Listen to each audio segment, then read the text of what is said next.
Good morning बच्चों, कैसे हो आप सभी। उम्मीद करता हूँ सब बढ़िया होंगे भाई।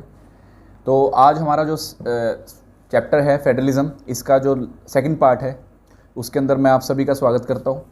तो हम जो क्वेश्चन कर रहे थे भाई वो कर रहे थे how federalism is practice in India. इससे पहले जो हमने किया है कि इंडिया के अंदर फेडरलिज्म कैसा है, या हाउ मतलब इंडिया एक फेडरल कंट्री कैसे है, तो उसमें हमने सेंट्रल लिस्ट स्टेट लिस्ट ये स्टडी किया था। आज हम जो इसके अंदर डिस्कस करने वाले हैं कि इंडिया के अंदर फेडरलिज्म कैसे प्रैक्टिस किया जाता है। ठीक, तो अगर ये वाला क्वेश्चन आपके पास आता है तो इसके अंदर बेसिकली हमारे बनते हैं 3 पॉइंट्स। ठीक, और 3 पॉइंट कौन से हैं। पहला तो आपका आता है भाई लैंग्वेज पॉलिसी। ठीक है, इधर मैं लिख देता हूँ। ठीक है, लैंग्वेज पॉलिसी लगा लो। ठीक है, दूसरा आपका आता है लिंग्विस्टिक स्टेट्स, भाषाई राज्य, और तीसरा आपका आ जाता है सेंटर और स्टेट के रिलेशंस। ये हमने तीनों स्टडी करना है। तो चलो सबसे पहले मैं लिंग्विस्टिक स्टेट्स को स्टडी कर लेता हूँ कि लैंग्वेज के आधार के ऊपर सबसे पहले स्टेट्स क्रिएट की गई। तो 1947 का अगर मैं इंडिया का मैप लेके चलता हूँ, ये आपके आगे भाई आप देख सकते हो। इंडिया के अंदर United province, central province, Hyderabad की एक अलग रियासत हुआ करती थी, गुजरात में जूनागढ़ की अलग रियासत थी, जम्मू कश्मीर और ये वाला नॉर्थ वेस्ट प्रोविंस अलग था, और यहाँ पर मणिपुर अलग था। इसके अलावा जो बचा हुआ पार्ट है ये आपका इंडिया के अंदर आ जाता है। ठीक है, तो इन सबको भाई इंडिया के अंदर पहले शामिल करना था, जो सरदार वल्लभ भाई पटेल और जवाहरलाल नेहरू इन्होंने भाई मिलके किया। ठीक, बाई हुक और बाई क्रुक। और लैंग्वेज के आधार के ऊपर जो स्टेट्स थी उनको डिवाइड किया गया, और इसका काम दिया गया भाई फजल अली को। ठीक, फजल अली नाम से एक बंदे थे, उन्होंने 1953 में स्टेट रीऑर्गेनाइजेशन का काम किया और 1956 के अंदर एक रिपोर्ट बनाई। उस रिपोर्ट के तहत इंडिया को 14 स्टेट्स और 6 यूटी में डिवाइड किया गया। और कुछ ऐसी स्टेट्स थी जिनको कल्चर, लैंग्वेज कल्चर, एथनिसिटी और ज्योग्राफी के हिसाब से डिवाइड किया, जैसे नागालैंड, उत्तराखंड, झारखंड। तो डिवीजन के बाद अगर मैं 1956 से लेके आज 2023 तक लेके चलता हूँ तो इंडिया के अंदर आपकी 28 स्टेट्स और 8 यूटीज़ हैं। ठीक, तो ये था बेसिकली भाई लैंग्वेज के आधार पे स्टेट्स को डिवाइड करना। और पहली लैंग्वेज के आधार पे जो स्टेट्स बनी थी वो आपकी थी आंध्र प्रदेश। क्लियर। अगला आता है आपका लिंग्विस्टिक पॉलिसी या लैंग्वेज पॉलिसी। तो लिंग्विस्टिक पॉलिसी का मतलब क्या होता है भाई, इंडिया के अंदर कितनी भाषाएं हैं या इंडिया की एक ही भाषा है। ठीक, तो अगर मैं अपने संविधान की बात करता हूं तो ये किसी भी एक पर्टिकुलर भाषा को नेशनल लैंग्वेज का दर्जा नहीं देता है। अगर मैं हिंदी की बात करता हूं तो 1 2 3 4 5 6 7 8 9 लगभग 28 में से 9 स्टेट्स में हिंदी बोली जाती है। यानी ओवरऑल मैं अगर लेके चलूँ मोटा मोटा 43% लोग हिंदी बोलते हैं। उसके अलावा लद्दाख में अलग है, कश्मीर में अलग है, गुजरात में अलग है, मराठी अलग है, तेलुगु, उड़िया, बहुत सारी लैंग्वेज हैं। ठीक, तो इसीलिए भाई इंडिया के अंदर 40% लोग हिंदी बोलते हैं। तो उसके बाद भाई और लैंग्वेज को प्रोटेक्ट करने के लिए हमारे संविधान ने हिंदी और इंग्लिश दोनों को ही ऑफिशियल घोषित कर दिया। अभी जिनको हिंदी समझ में आती है वो इंग्लिश यूज करो। और उसके बाद हिंदी को राजभाषा बनाया गया, और अभी हिंदुस्तान के अंदर 22 ऑफिशियल लैंग्वेज है जो कि 8 शेड्यूल में रिटर्न है। यानी हमारी इंडिया की 22 ऑफिशियल लैंग्वेजेस हैं। ठीक, लेकिन एक बीच में इसी दौरान एक 1965 का केस आता है भाई। इसके अंदर क्या था भाई, the use of English for official purpose was stop in 1965। यानी 1965 के अंदर ऑफिशियल जो इंग्लिश के हिसाब से जो काम किया करता था वो बंद कर दिया गया और हिंदी को यूज किया गया, जिसका पूरे इंडिया में विरोध हुआ, खासकर तमिलनाडु के अंदर। और इसके बाद सेंट्रल गवर्नमेंट एग्री हुई कि भाई हम हिंदी के साथ साथ इंग्लिश को भी यूज करेंगे। कई क्रिटिक्स सोचते थे कि ये भाई सारा का सारा जो ध्यान है इंग्लिश की तरफ लेके जा रहे हैं, हिंदी हमारी राष्ट्रभाषा होना चाहिए, हिंदुस्तान हिंदी से बनता है। ठीक है, promotion of Hindi continues to be official policy of the government of India, and promotion does not mean that the central government can impose Hindi on states. So therefore flexibility को ध्यान में रखते हुए ये 22 लैंग्वेजेस हैं, इन सबको official language का दर्जा दिया गया था। तो दूसरा पॉइंट आपका हो गया लैंग्वेज पॉलिसी को लेके। तीसरा पॉइंट आपका आता है सेंटर स्टेट रिलेशन में। स्टार्टिंग में क्या होता था, यानी अगर मैं 1952 की बात करूं जब इलेक्शन होने शुरू हुए, तब से लेके लगभग आप ये लेके चलो 67 तक लगातार 15 साल तो कांग्रेस ने डोमिनेट किया, सेंटर और स्टेट दोनों में, एक आधी स्टेट को छोड़ के। उसके बाद जैसे जैसे धीरे धीरे पार्टीज बढ़ती गई और लोगों के अंदर ये समझ में आने लगा भी इंडिया में डेमोक्रेसी एक पार्टी की वजह से नहीं है, काफ़ी सारा पॉलिटिकल पार्टीज इंडिया में आनी शुरू होगी। ठीक है, तो उस टाइम पर क्या होने लगा, सेंटर और स्टेट के जो रिलेशन थे वो थोड़े बहुत खराब होने लगे, और सेंटर के पास इतनी पावर हो जाती थी कि वो कॉन्स्टिट्यूशन का मिसयूज करके स्टेट गवर्नमेंट को डिसमिस करने लग गया था। तो इसके बाद जो सेंटर और स्टेट के जो रिलेशन थे उनके अंदर थोड़ा बहुत कंफ्लिक्ट देखने को मिला।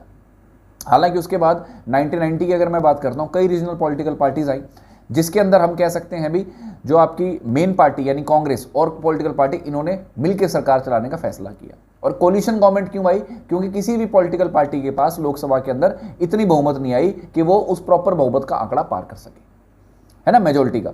तो कोलिशन गवर्नमेंट आ गई and this led to a new culture of power sharing and respect the autonomy of state governments. तो जो कोलिशन सरकारें बनने लगी, इससे क्या होने लगा कि भाई जो ऑटोनॉमी थी स्टेट गवर्नमेंट्स की, वो भी कहीं ना कहीं तक साबित होने लगी। एग्जाम्पल के तौर पे हम ले लेते हैं, जैसे हरियाणा की बात करता हूं तो जेजेपी और बीजेपी ये दोनों की मिलकर सरकार है। सेंटर में बीजेपी है, स्टेट में ये दोनों है। तो कहीं जाके भी जो जेजेपी है ये एक आपकी स्टेट पार्टी है, रीजनल पार्टी, इसकी भी थोड़ी बहुत ऑटोनॉमी होने लगी।